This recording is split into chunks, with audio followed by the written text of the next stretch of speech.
We must get a big laugh. Jerry, make a funny face. It's the Martin and Lewis Show. Wow.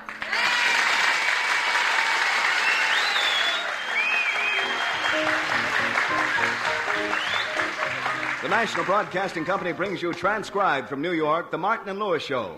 Our guest tonight, Arthur Treacher, and featuring Flo McMichael, Dick Stabile and His Orchestra, and starring Dean Martin.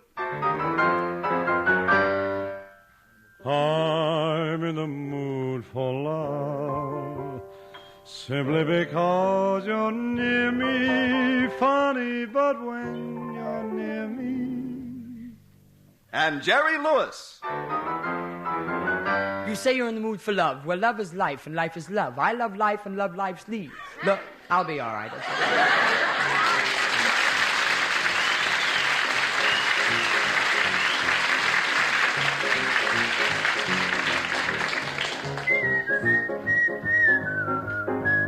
Candy kisses wrapped in paper mean more to you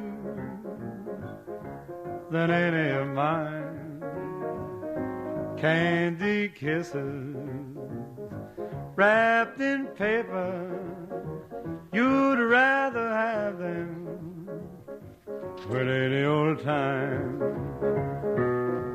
You don't mean it when you whisper those sweet love words in my ear. Candy kisses wrapped in paper mean more to you than mine do, dear. You did that last week. You don't mean it when you whisper those sweet love words in my ear. Candy kisses wrapped in paper mean more to you than mine do, dear.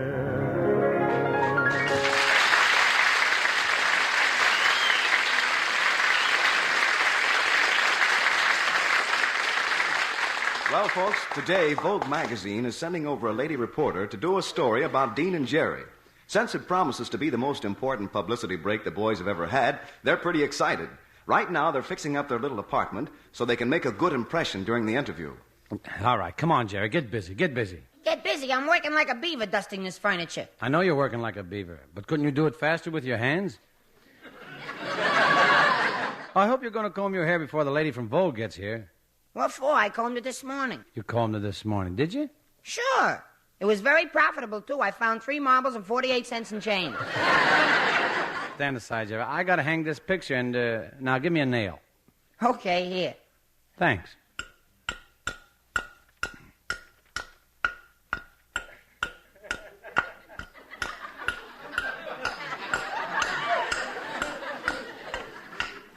Haven't we got any shorter nails? Now we have to hang the picture, Dean. The plaster all came down on the floor. Yeah, well, hand me the picture. Okay. Boy, this is the most realistic picture of Whistler's mother I ever saw. It's almost lifelike, isn't it? Stop jiggling, Sonny. You'll toss me out of my rocking chair. Oh, Jerry, quit with the imitations. We've got to do some work here. Yeah, let's really fancy up the place. Hey, Jerry, I just noticed how you decorated the kitchenette. It's very pretty with those little strawberries all over the walls and ceiling. Thanks, but don't touch them. They're still wet. Well, what did you do, paint them on with a brush? Nope. I just held a bottle of ketchup, smacked the bottom hard, and let the splash take it from there. Well, this Vogue reporter can't say our apartment isn't in good taste. That is, unless she hates ketchup. Oh, our apartment won't look so bad after we get it fixed, Dean. If we get it fixed. I wonder what we should do about the little hole down there in the baseboard. Yeah. Hey, I got it. We'll hem-stitch the edges and tell her it's Be Kind to Mice Week. Look, Jerry, I don't want to discourage you, but... Hey, I got a package for Mr. Lewis. I'll leave it here in the hall. Gee, that's a heavy package for one delivery boy to carry. Oh, well, I wasn't always a delivery boy. I used to be a prize fighter. A prize fighter? Yeah, maybe you remember me. I fought 1 round Schultz for the championship. All during training, he used to stay out late in nightclubs, not me. I went to bed every night at 9. He used to eat fried foods and pastry and wine. I ate milk and vegetables. And we got into the ring. Yeah, we got into the ring. And you won? Now I beat my brains out. Hey, that's funny. He was going to win, and he said 1 round Schultz beat his brains out. Hey, buddy. Yeah? When did you fight Schultz, huh? When did I fight Schultz? Listen, you take that back or I'll punch you right in the nose. You think Schultz was something, I'll hit you so hard you'll... Hey, Dean, did he get away? Yeah, he got away. You can come out from behind the sofa now. Come on, I want to know what's in that package. Oh, that's a bunch of food I ordered so we could entertain the lady reporter. We better open it and put the shrimps on ice. Are you sure they're fresh? Fresh? These shrimps are so fresh, they walk over to your plate, flex their muscles, and dive into the red sauce. Well, how do you manage to eat them? When they come up for air, you gotta be quick. We could have ordered the food later. You should have stayed here and worked on the apartment. I did. You know that throw rug in the hall as you come in?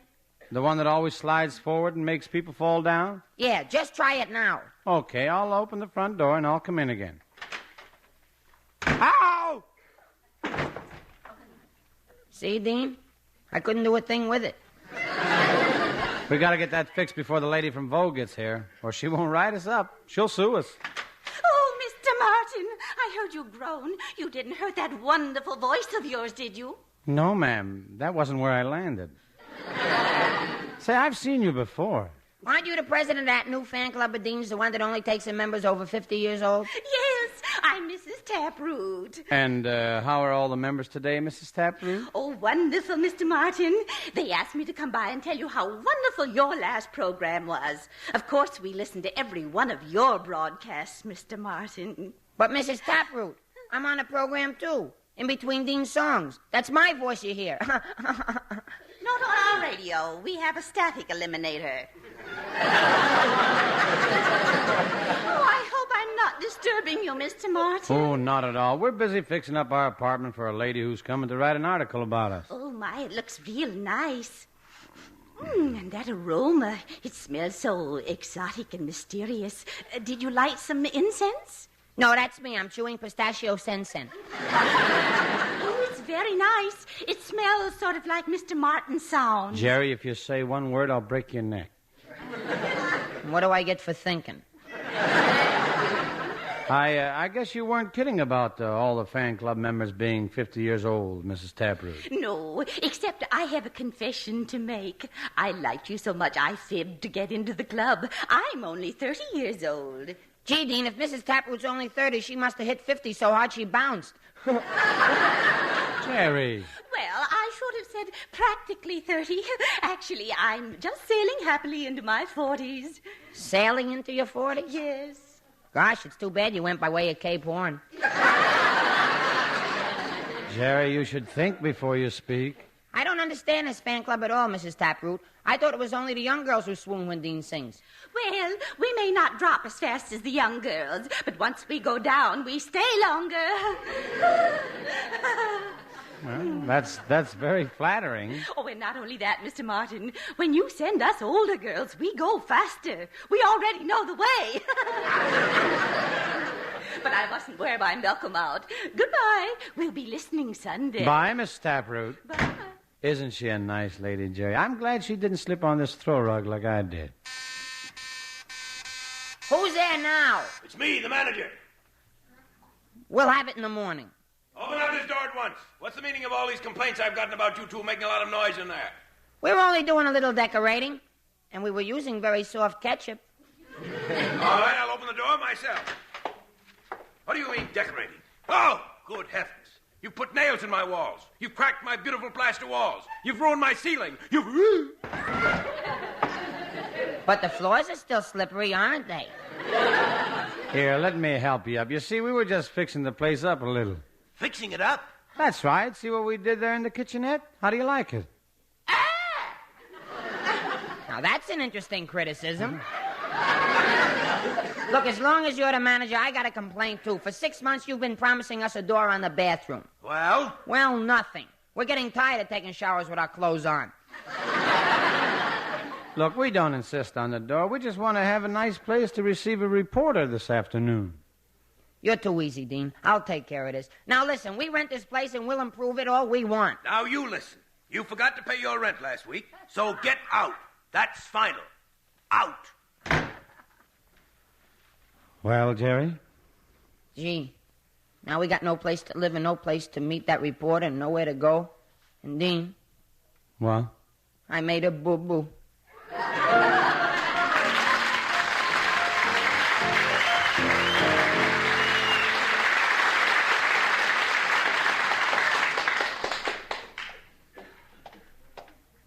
Well, this is a fine mess you got us into, Jerry. We've been to 8 hotels trying to get a decent place, and we can't afford any of them. I know, Dean. It's all my fault.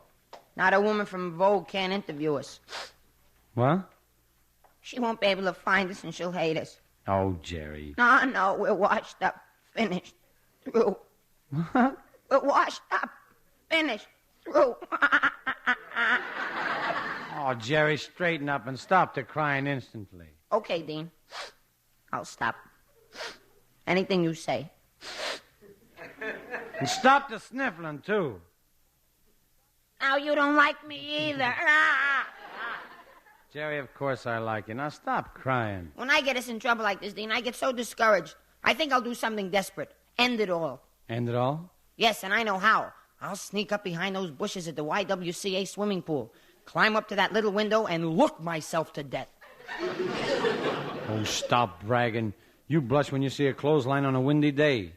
Now, here's another hotel. Let's go in the lobby and see how it looks. Okay, Dean, I'll race you. Race you.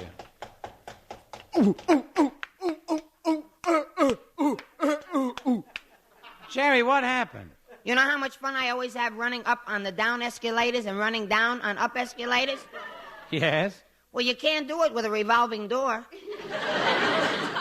Hey, there's the desk clerk. Yeah, we'll go talk to him as soon as he finishes with the customer at the desk. Now, look, I told you before. The maids have been complaining that you're eating peanuts in bed. Now, I'll give you one more chance. Go on back to your room, but remember, no more eating peanuts in bed.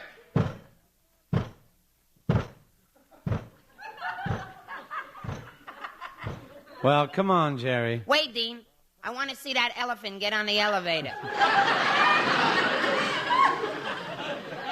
Well, now's our chance to talk to the desk clerk. Oh, my good man. Sorry, I've got all the shoestrings I need. We're not peddlers. We want a suite of rooms. Oh, well, we have a nice 4-room suite. It's $100. $100 a month or a week? A day. Now, about those shoestrings. Well, I guess we better go, Jerry. We can't afford these prices. Mr. Martin, Mr. Lewis. Look, coming across the street, Jerry, it's Florence. Hey, Florence, I thought you were coming over to help us fix up our apartment for the interview. Oh, I've been working on your fan mail all morning. You had 4 letters. You spent all morning on 4 letters? Did you get them answered? No, just counted. Hey, Dean, I ought to see a psychiatrist. She sounds sensible to me. Well, I know it's slow just counting 4 letters in a whole morning, but I had trouble after I passed 2. What comes next, 4 or 3? I can't believe anyone would have trouble with 1, 2, 3, 4. 1, 2, 3, 4. That's right. You see, I was close. Florence, if you have such trouble with numbers, why don't you count on your fingers? Oh, that's silly. I know how many fingers I have. Ah, look, Florence, we're in trouble. We got thrown out of our apartment. Now we've got no place to receive this lady from Vogue Magazine. Yeah, and she'll be sore. She's probably one of those hoity-toity dames. Hoity-toity. What does that mean? Well, you know what hoity means. That's like a little baby hoit. And toity is 1 more than 29. So altogether, it means when you get to be nearly 30, a baby will fall on you and hoit you. That's hoity-toity. Mr. Lewis, sometimes I think you're battier than a fruitcake. Battier than a fruitcake? Florence, It's not battier than a fruitcake. It's battier than a belfry. I think you're both nuttier than a coffee ring.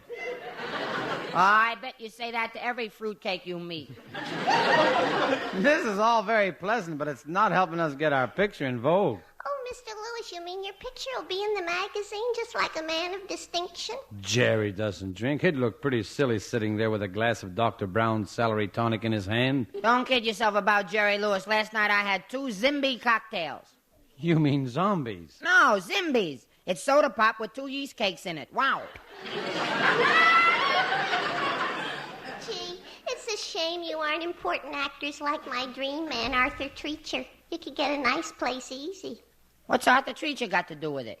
Oh, he's so wonderful. I just saw him go into the Astor Hotel. Arthur Treacher? In the Astor Hotel? Jerry. I'm way ahead of you, Dean. Let's go.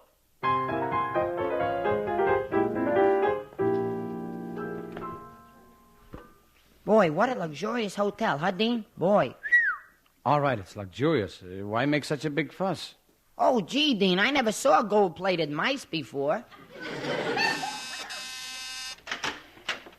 You're Mr. Arthur Treacher, aren't you? Yes.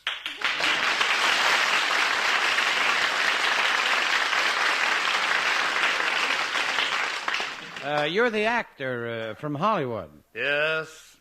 Well, we're actors from Hollywood, too. Yes.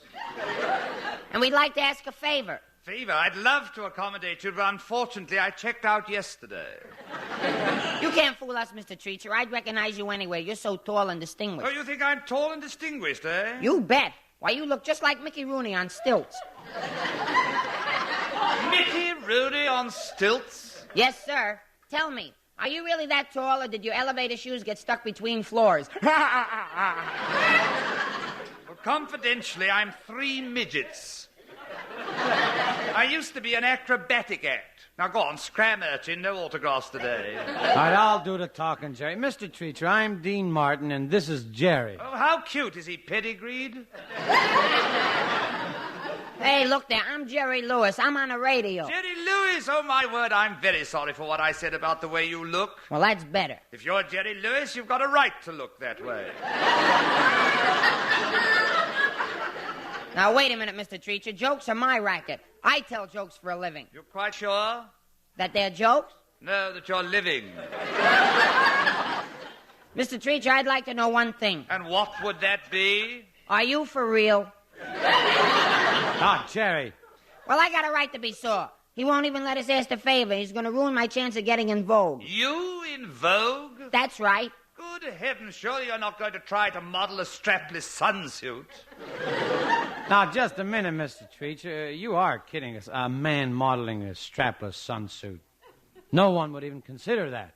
I would, but I'm only 23 years old. What do I know? Young man, have you always been this way, or do you take pills to make you so punchy? Jerry's not really punchy. He just, got that glazed look from eating too many donuts this morning. Listen here, Dean Martin. I'm not going to stand here and have you acidify. How do you pronounce that word, Bob? Have you acidify me. Jerry. I'm not kidding. I didn't know how to say it. What do you want?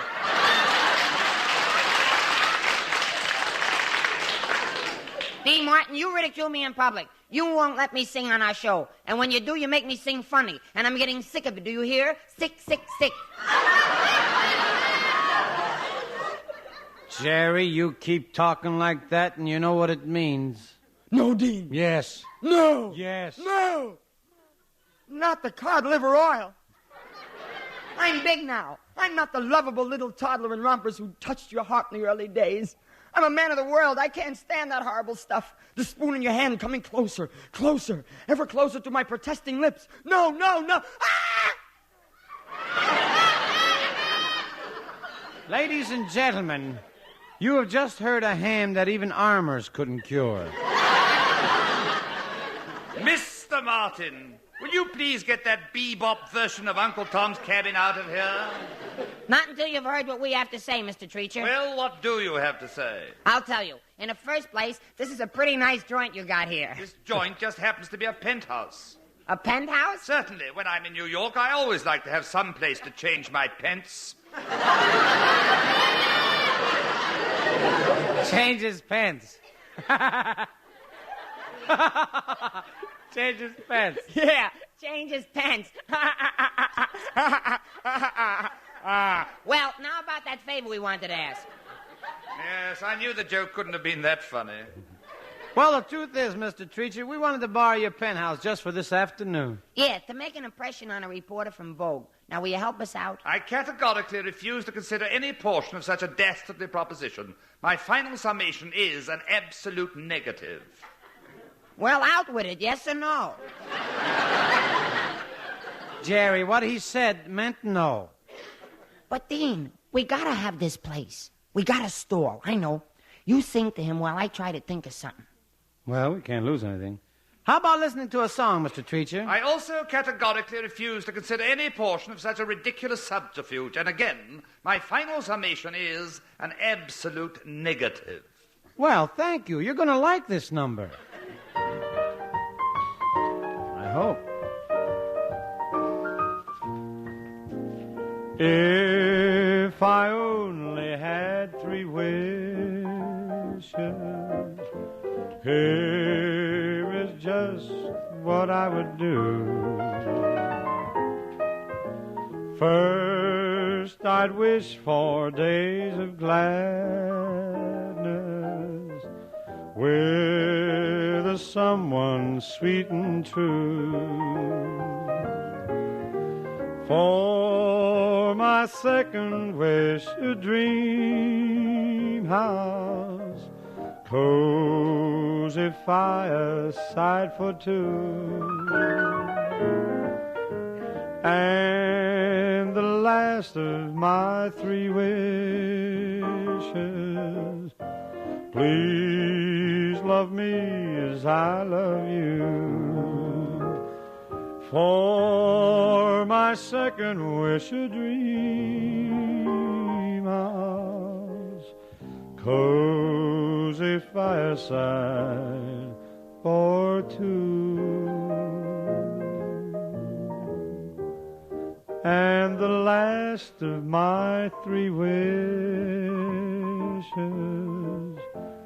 please love me as I love you.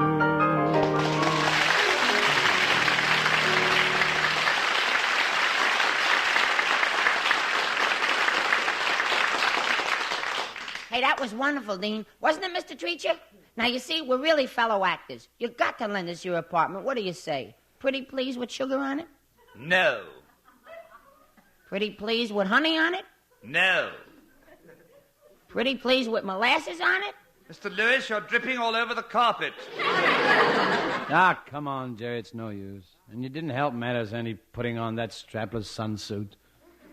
Oh, it's not a real strapless sunsuit. It's just a long pair of shorts. What holds it up? American Airlines. Well, get in the next room and put your other clothes back on. I have to answer the door. Oh, Mr. Treacher, I just had to come and see you in person. Why, Florence. Mr. Treacher, this is our secretary, Florence McMichael. Please, please, young lady, control yourself. I can't help it. My knees are knocking. Haven't you ever seen a girl with her knees knocking before? Yes, but not against mine. Hey, what are you doing here, Florence? Oh, I couldn't help it. I had to come and see Mr. Treacher. He's so romantic. Just a minute there, Ingrid. He's an English actor, not an Italian director. You must keep your head, girl, but I'll wait for it on the night. After all, I'm really not as handsome as Errol Flynn, quite. Errol Flynn, Pooey. Or how about Alan Ladd or Clark Gable? Alan Ladd, Pooey. Clark Gable, Pooey. Or Walter Pigeon. I say, how about Walter Pigeon? Walter Pigeon. Yes, I should have desisted when I was Victor. Hey, Florence really goes for you, Mr. Treacher. I'm not surprised, you know. As a child, I knew I was going to be a great romantic figure. When I was 6, I used to make love to the upstairs maid and the downstairs maid, but I had to quit. Why'd you have to quit? Well, I was wearing out the seat of my trousers on the banister. Goodness, Mr. Treacher, you're so wonderful. I bet you're going to help Mr. Martin and Mr. Lewis with their interview. Gee, could you, Mr. Treacher? Let's see, you want to impress this reporter from Vogue, eh, Dean? But what about, you-know-who? Ain't nothing wrong with me. I'm full of social graces. I'm in demand at all social functions. Really? Sure, last year I officially opened the tea season by throwing out the first bag. My, how he would have loved the third grade, wouldn't he? I'll take that, Mr. Treacher, if you're going to help us.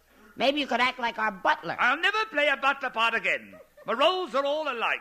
Every time my master has a beautiful girl on the sofa, I have to bring in the drinks. Well, what about it? But I'm tired of being water boy. I want to be sent into the game.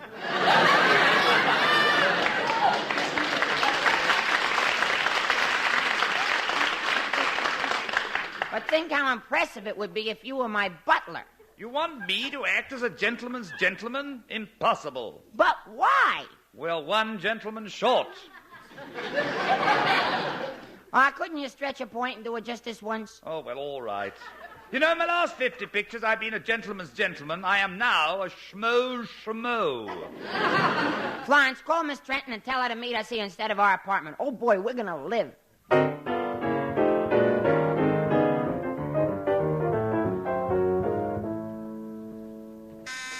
I'll get the door.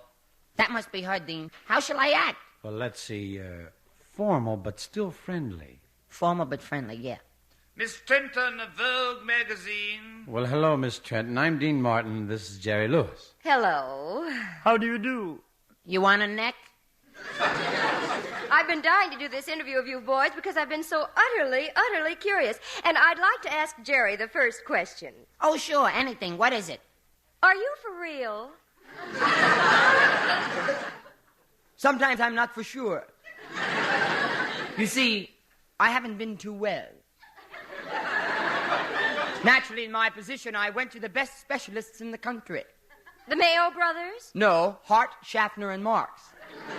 What was their diagnosis? Growing pains. The agony was unbearable. And what did they recommend? A larger suit.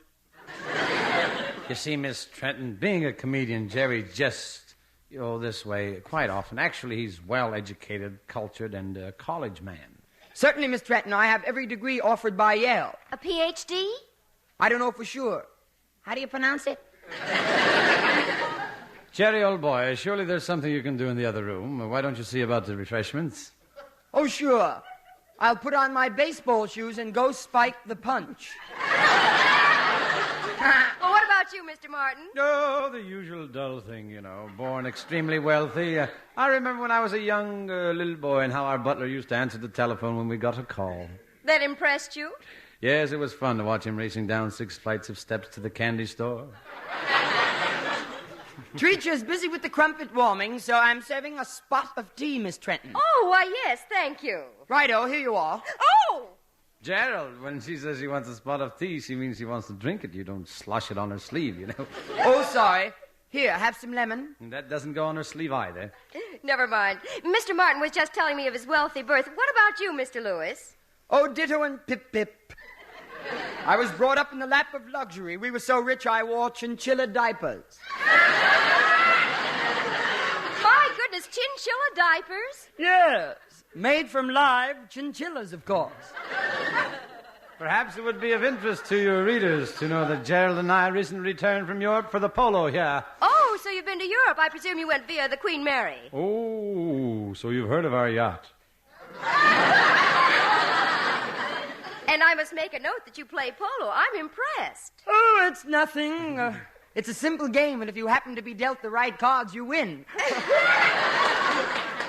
This interview isn't going quite as I anticipated. What about the nightclubs?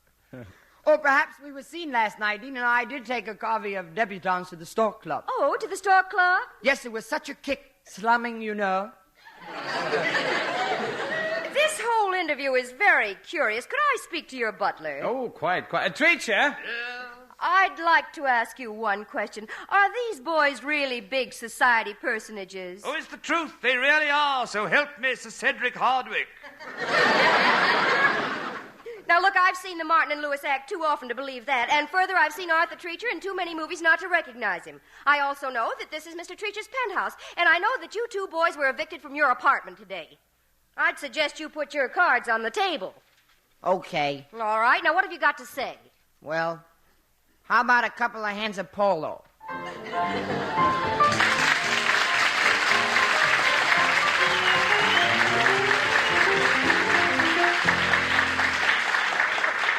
The Martin and Lewis Show, transcribed in New York, is produced and directed by Robert L. Redd and written by Ray Allen, Dick McKnight, Roger Price, and Sid Resnick. This is Wayne Howell suggesting you tune in to your NBC station each Sunday evening at this same hour for the Martin and Lewis Show. And we thank Mr. Arthur Treacher for coming over. Mr. Arthur Treacher. Thank you, nice Arthur. round of